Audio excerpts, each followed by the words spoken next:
여러분 안녕하십니까, 진성호입니다. 진성호의 직설 시작합니다. 여러분, 박찬주라는 이름을 기억하십니까?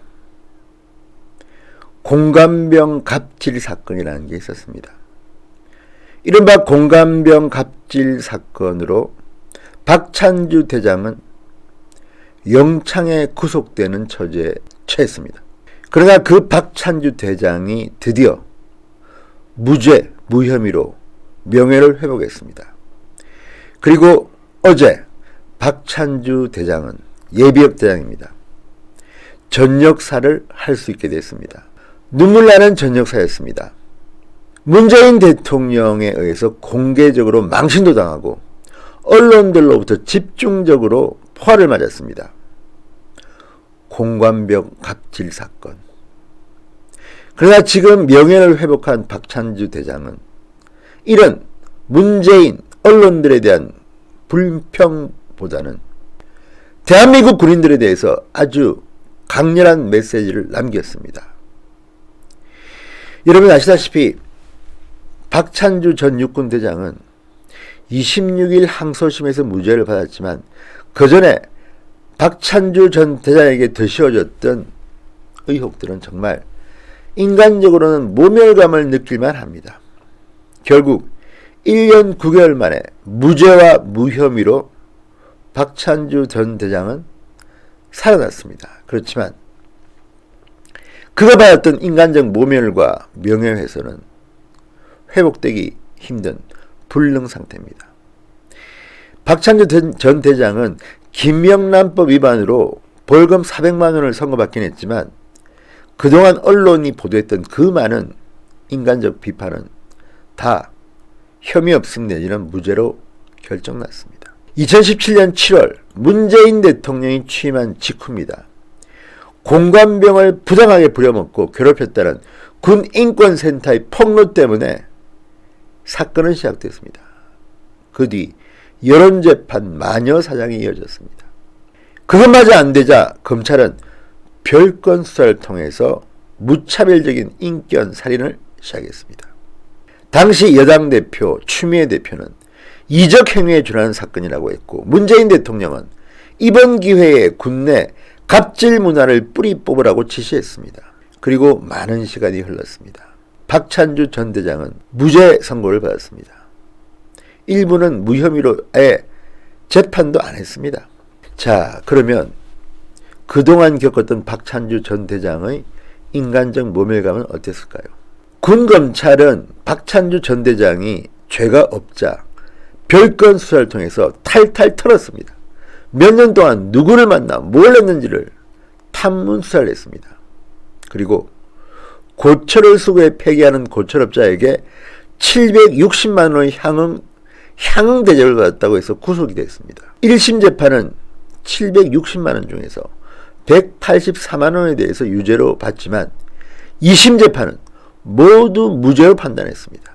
그렇지만 박찬주 전 대장은 이 일로 현직 육군대장을 몇 달 동안 헌병대 영창에 가둬놓고 잡범처럼 다뤄지는 인간적 모욕을 당했습니다. 군 영창에 육군대장이 몇 달 동안 잡범처럼 갇혀 있었습니다. 대한민국 국가가 어떻게 배상할지 두고 보겠습니다. 자, 박 전 대장은 전역 지원서를 냈지만 문재인 대통령의 군은 법령에도 없는 정책연수 파견이라는 임시보직을 부여하고 못하게 했습니다. 군검찰에 처음으로 출석할 때는 국방부에서 군복을 입으라고 강요했던 사실도 드러났습니다. 현역 신분의 육군대장이 군복을 입고 포성줄에 묶여서 망신을 당했던 것입니다. 문재인 정권이 대한민국 군인들을 어떻게 보고 있는가를 보여주는 단면입니다.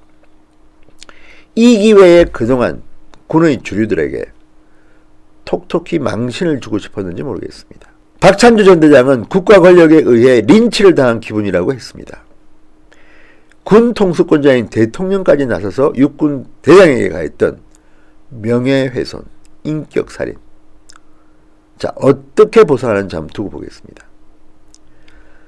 그럼에도 불구하고 박찬주 전 대장은 군인이었습니다. 자, 제가 지금 박찬주 전 육군대장의 전역사를 보고 있는데요. 눈물이 납니다. 눈물이 납니다. 이렇게 말했습니다. 박찬주 전 대장은 정치가들이 평화를 외칠 때 군인들은 전쟁을 각오하라. 전쟁사에서 본인의 억울함에 대한 이야기는 없었던 것 같습니다. 오로지 대한민국 군을 위해서 조언을 했습니다. 자, 이렇게 말했습니다. 4가지를 당부했는데요. 저는 오늘 뒤늦은 전역 인사와 함께 군 문을 떠나려고 한다. 지난 40년간 저에게는 지켜야 할 조국이 있었고 생사를 함께할 전우들이 있다는 사실 자체가 늘 힘의 원천이자 행복의 근원이었다. 후배들에게 당부를 했습니다. 군의 정치적 중립을 지켜라. 문재인 보고 하는 말 같습니다. 정치가들이 평화를 외칠 때 전쟁을 준비하는 각오를 가져라. 정치 지도자들에게 다양한 군사적 옵션을 제공해라. 군대의 매력을 정진시켜라. 4가지 당부입니다. 훌륭한 군인입니다. 자, 정말 이런 군인에 대해서 문재인 대통령과 문재인 정부, 국방부는 망신을 주고 창피를 주기 위해서 전역도 못하게 하고 군 영창에 잡범처럼 몇 달 동안 구속 수감했습니다. 이 많은 원한을 다 어찌하리요? 정말 다 떠나서 국방부, 군 조직도 문제입니다. 대한민국에서 육군대장 별 4개가 얼마나 엄중한 자리입니까? 그런데 언론의 마녀사냥, 대통령의 한마디, 추미애 대표의 한마디에 이렇게 흔들립니까? 자기 선배를 영창에 집어넣고 잡범처럼 대접하며 잠이 없디까? 어리도 없고 정말 개판입니다. 자, 박 전 대장은 말합니다. 군은 철저한 정치적 중립을 지켜야 한다. 정권이 능력을 상실하면 다른 정당에서 정권을 인수하면 되지만 우리 군을 대신해서 나라를 지켜줄 존재는 없다. 군은 대체할 인력이 없습니다.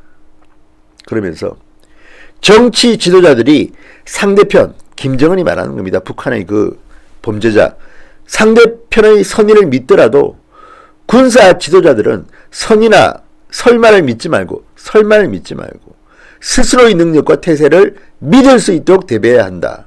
힘이 뒷받침되지 않는 평화는 진짜 평화가 아니다. 전쟁을 각오하면 오히려 전쟁을 막을 수 있다고 했습니다. 평화를 만드는 것은 정치의 몫이지만 평화를 지키는 것은 군대의 몫이라고 했습니다. 국민들의 정치적 인기를 얻기 위해서 정치가들은 평화를 얘기합니다. 그렇지만 역사가 증명해 줍니다. 왜 처칠이 영국의 수상이 되었습니까? 왜 히틀러의 거짓말이 그 뒤에 밝혀졌습니까? 히틀러는 평화를 이야기하지만 거짓 위장 평화였던 것입니다. 그런 인간들일수록 전쟁을 일으킵니다.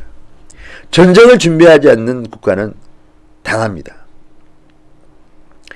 정치적 지도자들에게 다양한 군사적 옵션을 제공해야 한다는 것은 전략상, 전략 심리전이든 참수작전이든 해상봉쇄든 군사적 옵션의 선택은 정치 지도자의 몫이지만 그것을 실행을 보장하는 것은 여러분의 몫이다.